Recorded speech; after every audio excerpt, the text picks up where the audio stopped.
P.O.P podcast, let's go. The P.O.P podcast, let's go. The P.O.P podcast starts now. Hello and welcome to the P.O.P podcast. I'm Jason Sorotin, your host, and joining me as always is my co-host, the managing partner at P.O.P, Scott Haley. Scott, how are you? I'm doing good, Jason. Excited to have another one of these. This should be a fun one for all our orthodontist friends out there. This is a hot topic that creates a lot of anxiety and stress in their businesses, and I think we're going to pull back some layers of that onion and show them what's really going on this area of their business. That's true. And today we have a great guest. We have Mr. Steve Brudner. He's from Merchant Services Consulting Group. You can go visit them online at mscgne.com. And you can reach Steve at s.brudner at mscgne.com. Steve, welcome to the show. How are you? Good. Thanks for having me on, Jason Scott. Absolutely. Scott's really going to run this one because he has a lot of stuff. I just want to ask one base question. I'm going to let Scott jump in and take the rest. And that is, just give me a sense of what it is that you guys do and what your goal is to help practices. Sure. So we are a merchant provider. We help align businesses with the proper processors in order to make sure that they're getting the best rates and the best terms available on the market. We're also trying to create a frictionless environment between the merchant and the customer when it comes to taking payment at any given time. Very cool. And this, Scott, you were saying this has a lot of, there's a lot of friction points for practices. Yeah, and it's really unique to our industry in orthodontics in large part because of the practice management software and how they respond and record the transaction. So I got to tell you something funny. And Steve, I sound like a broken record. So I reached out to Steve, maybe it's probably approaching 9 months ago, right? The doctors in our group, one of the things we do obviously at P.O.P is we try to help negotiate agreements, services, and the like. And the reality of it is things like the clinical and orthodontic supplies, that's kind of easy, right? We all know where to go. We all know what our price point is. But, you have the vague things of business services, right? And that's similar to Brain Bites Creative, Lead Sigma. These are partners in our group, Gauge Analytics. And every doctor told me, they said, not every doctor, but most of the doctors were like, a big stress for them is understanding that bill that comes to them for credit card processing. Mm-hmm. And, so it's kind of been my white whale to figure this thing out. And, and I started down the road of contacting the big credit card processing groups, and, my phone calls did not get returned, right? They weren't going to deal with our group of orthodontists to try to negotiate rates. And what also made it really difficult is if you think about all the practice management softwares that are out there, Dolphin, Edge, Tops, you name them, right? They all generally have, when a doctor has that software, they're told that they can utilize a couple of these processors to work with, right? So it's not like they're working in an open market. Now, granted, they could work in an open market. Steve, correct me if I'm wrong. However, they would have to manually enter all their transactions. So I kind of came to the conclusion that this thing was a problem that was going to be very difficult. If not, we would not be able to solve, because the typical orthodontist does one of three things. This is my deep research that I've done over the last 9 months. Number one, they don't do anything, right? The fees are the fees. And sometimes we have doctors, they look at their effective credit card rate, it can be as high as, Steve, we've seen as high as 6-7%, right? Even higher, but we're afraid to say those, right? Yeah. And those are the doctors that just kind of let this part of their business happen to them. The second thing that they can do is work with a company or a service. They're out there. I don't want to get into specifics, where that company or service will call the processor and negotiate on their behalf or the practice's behalf. And then you will be saving money. They will negotiate a lower rate for you, and then the savings go back to that company. So in essence, hey, we'll help you figure this out, but we want a little piece of the savings, and we're going to take that from you. And then, so those are the two things. They use someone, they don't do anything, or a lot of times doctors can effectively call and take care of it on their own. Now, what happens typically, and I'm sorry, I'm just being so long-winded because I'm so excited about this, guys. What typically happens is a doctor or a practice will call the credit card processors, and then lo and behold, 6 months, 9 months later, those fees creep up, right? And it's because this is an unregulated industry, and is my understanding of this. So it's not like we negotiate what our fees are and they can't change. So anyways, very excited to have Steve here. Educate us a little bit about this industry, the whys, things that our doctors can do to lower their rates, and maybe some of the cool things we're doing with our P.O.P doctors in Steve's group that might be unique and of value to people if they would like to learn more. So that's a big opening, Steve. So tell us a little bit about this industry and why it's so tricky. Sure. What makes our industry really unique and challenging in a lot of ways is there are a lot of different providers out there whose number one goal is not to keep clients for a long period of time, but instead add an account, and then in 6 months' time, as you were saying, Scott, the fees start to creep up. If there's no pushback, then guess what happens in the next 6 months? It creeps up again, because this is typically a blind spot for most business owners in general, not just orthodontists. And the bigger issue here becomes, well, at what point the fees become so much where the provider, the merchant or the orthodontist in this case, looks at it and says, wait a second, we processed $100,000 and I just paid $50,000 in fees.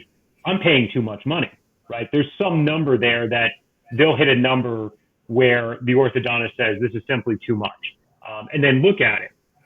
The problem and the unique solution that we've come up with here is inside of the orthodontist world, there are those practice management softwares that you mentioned. We can integrate with those existing systems.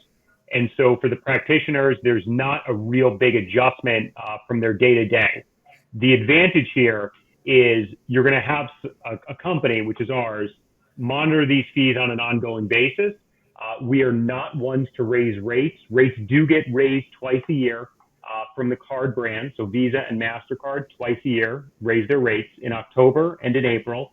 But typically, those rate increases are anywhere between 1 basis point, so 0.01%, upwards of 0.05% or 5 basis points.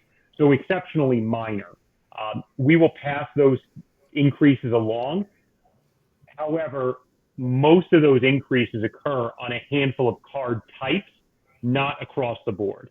And so I'm just going to dig in a little bit deeper on the different card types that are out there. And this is where I think a little bit of confusion comes in, where people say, well, it's easy, Steve. I take Visa and I take MasterCard and sometimes Discover and sometimes American Express. Well, inside of each of those card brands, let's just take American Express and put them to the side for the moment. Your typical Visa card, there's two different flavors that comes in. One is a debit card and the other one is a credit card.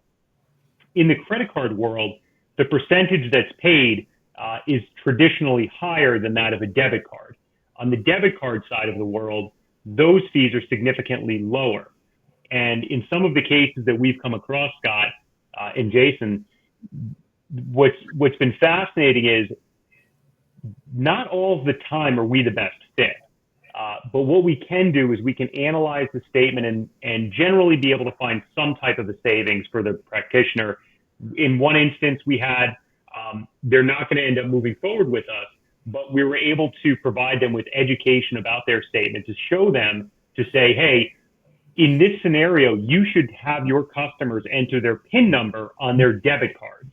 And something as simple as that little change, and I know it's a little change on my side because I'm not sitting at the office checking out, but having that little bit of a change can save the operator anywhere from 0.5% up to 1% on that particular transaction. And so that's the kind of thing that we look for, is we look for those incremental changes to make in the business that will have a dramatic impact come the beginning of the following month, when all of a sudden the fees get sucked out. Yeah, it's really good. And I think you brought up an interesting thing that we've been doing with our P.O.P doctors that's why we've partnered with you, Steve, is that you're an honest broker, right? So what we do is we take the statements, we look at the statements, or candidly, you and your team look at the statements. And there's been times where you've flat out told them that what they're doing is financially they're in a healthy situation, but there's a couple of things that they could do that would help them, which is a great value added service for them. And then so forth. A lot of times though, we get the statements back and you provide an analysis that shows them where there's some opportunity for savings. And I think it's been interesting to talk about what, a quick calculation that the doctors can do to understand what healthy is in this industry, especially for orthodontists, when you include the practice management software and the like. So let's talk about what a doctor would know that they're in a healthy situation in this part of their business. What do you think that looks like? Sure. So it's a simple math equation.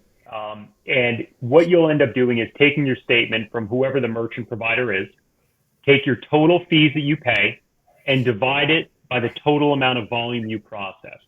So in an example, if you paid $3,000 in fees and you processed $100,000, you would have paid an effective rate of 3%. So 3,000 divided by 100,000 is giving you that 3% calculation. If your fee, and just the small disclaimer here is, this assumes that the majority of cards that you process are in person. So the customer is using their card in person at your facility. They're not calling in the card number, or is on a reoccurring basis being charged through either your gateway provider or through the software. So in the scenario where the majority of your cards are being processed in person, a healthy rate would be anywhere below approximately 2.4%. So in my $100,000 of volume, if they're processing below, if that fee in that given month was less than $2,400, that's a pretty healthy environment. We've seen a lot of these statements come in in my $100,000 example, well over $5,000 to process. In some cases, it was 5-digit type of number. So over $10,000 for a $100,000 of volume processing. And it's a shame that our industry does things like this. And on one hand, and on the other hand, it's wonderful because it gives us an opportunity to gain a whole bunch of new business. Because that's not the kind of games we play or what we do on a go forward. So yeah, and just to be clear, I think one of the cool things that Steve and I are doing for our P.O.P members is, on top of the integrity of MSCG, and knowing that we have a partnership with them, so there is no value for him to, or his company to, play games with our doctors. The other thing that we're doing is, our doctors that are in the group, we're going to have the ability to, on a regular basis, take a look at all their rates and make sure that they're in the healthy zone, so to speak, and be able to pick out outliers and the like. So you brought up something, and I guess I've been a little confused about this as we've discussed it. Most of these orthodontic practices, and this is my understanding, this is in my area of expertise, they're not necessarily, it's not like we're walking into a convenience store and swiping a credit card for a stick of gum, right? Or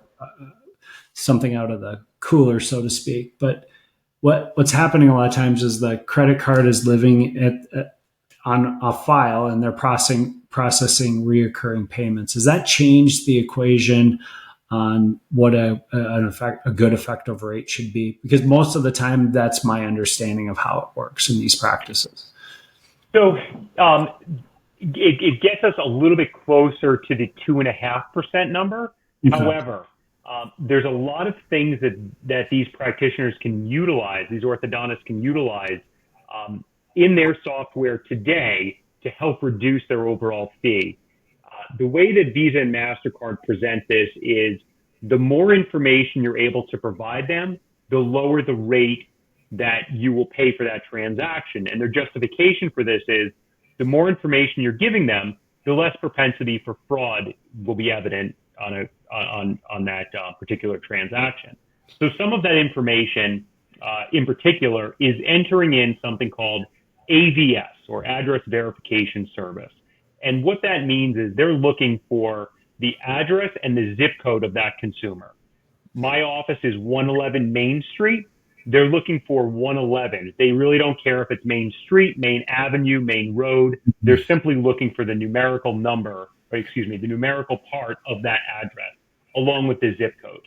Entering in both of those pieces of information, along with the credit card number, the expiration date, and the dollar amount, will almost always guarantee you the lowest possible rate for that transaction in a card non-present environment.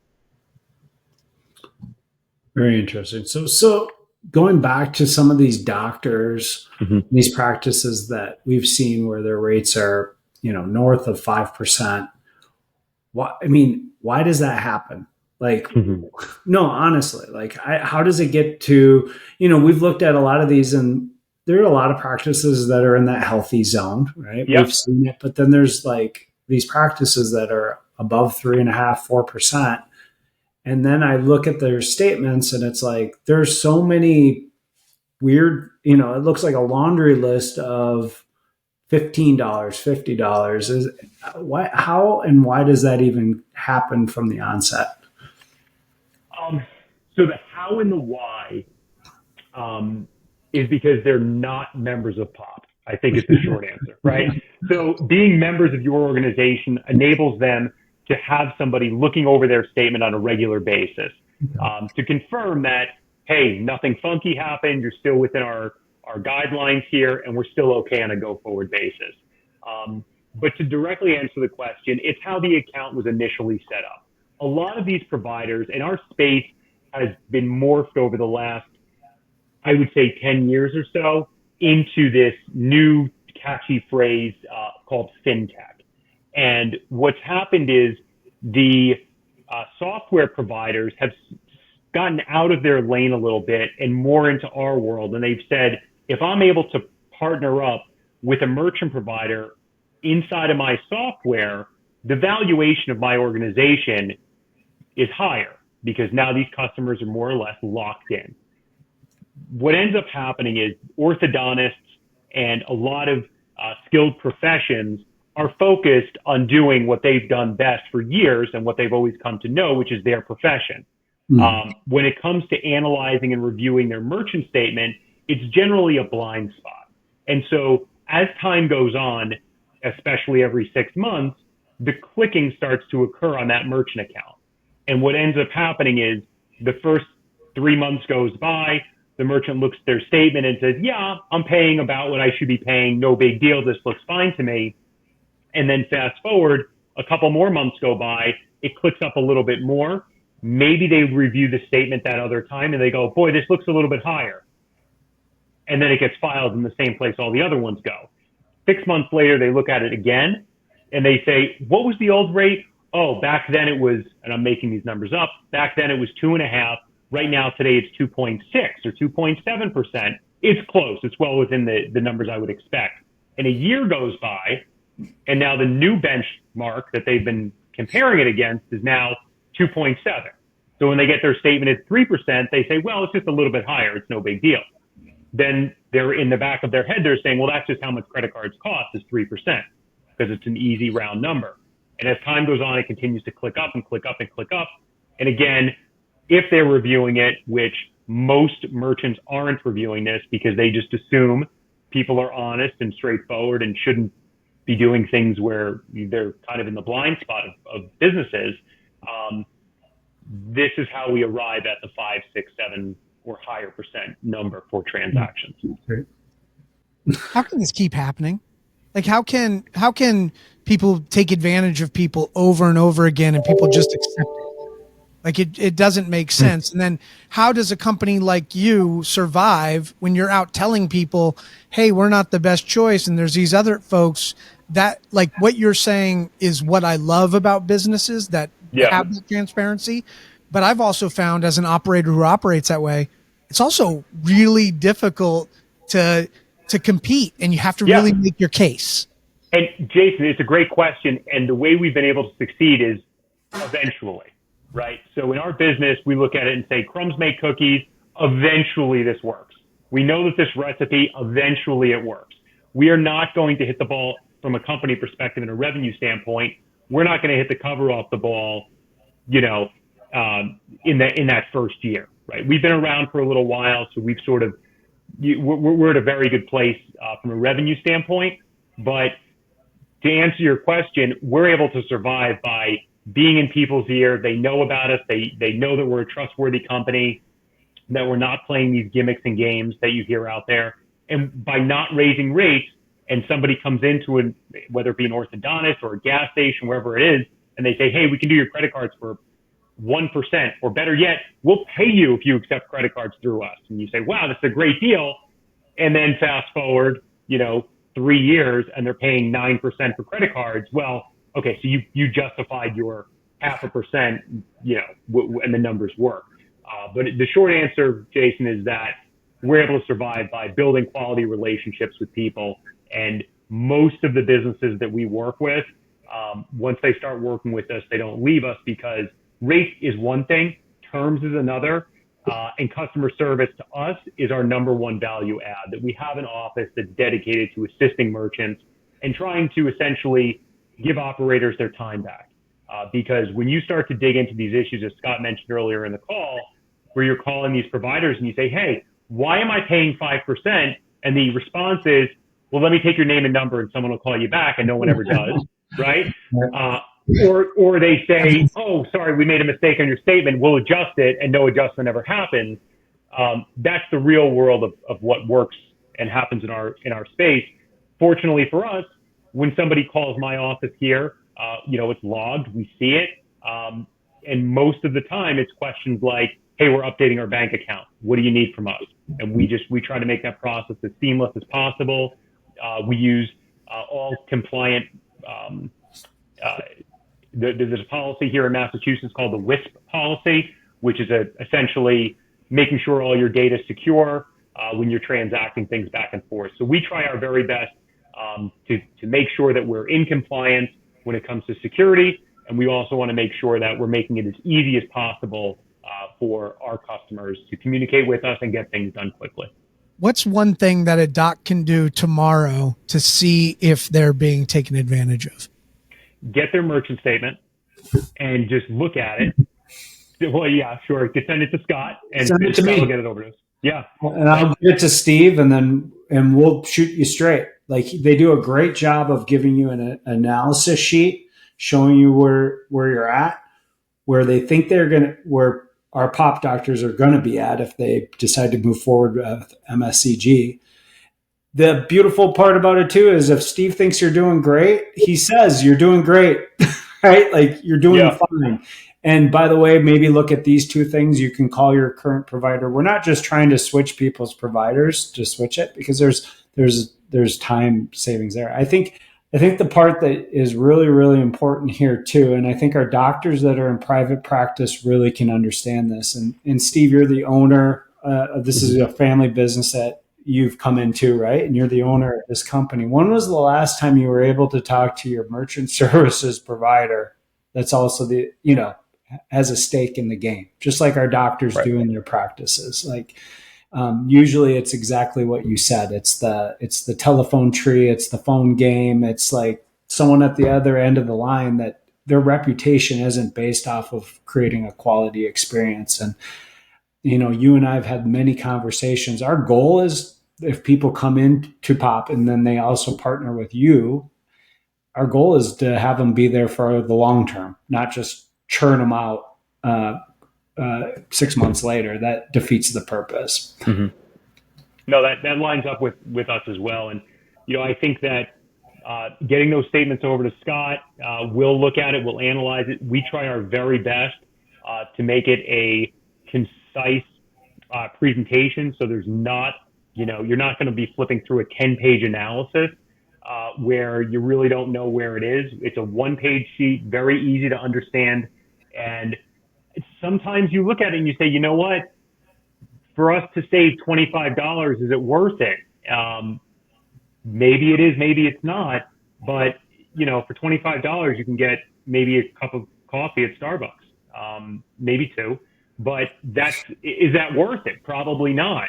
But if we can save you $2,500 a month, that should move the needle. And even less. I mean, everyone's different as to what number that is that moves the needle.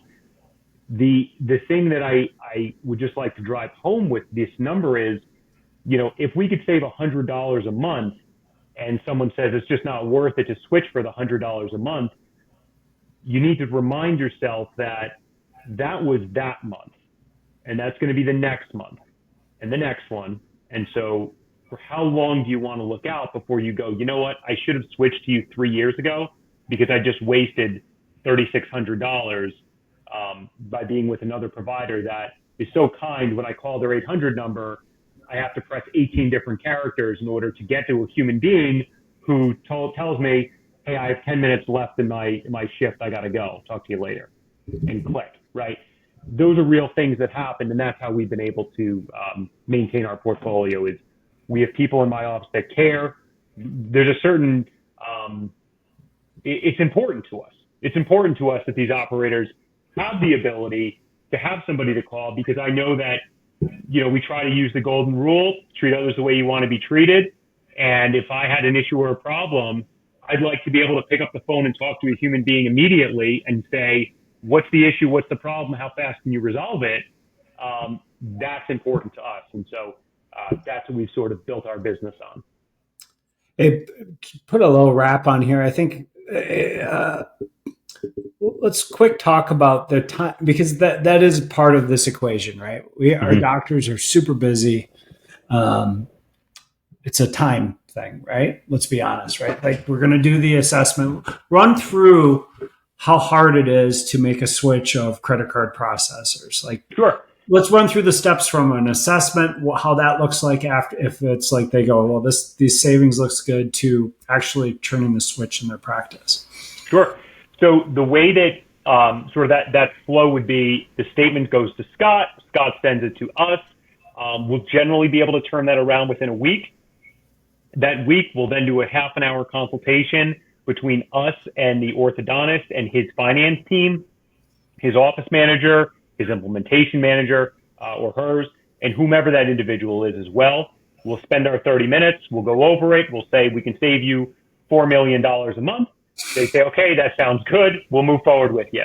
At that point, we'll introduce that orthodontist to our team, who will help process the application. I have a couple members on my team who are working in this specific vertical. So you'd likely be speaking to either Jonathan, a Julie, or a Claudine. All those names are listed on the website, so you can see their pictures. Once we get that initial information forward with us on our online portal, we'll then send a DocuSign as an application to sign, click a couple buttons, upload a voided check of where you want money going to.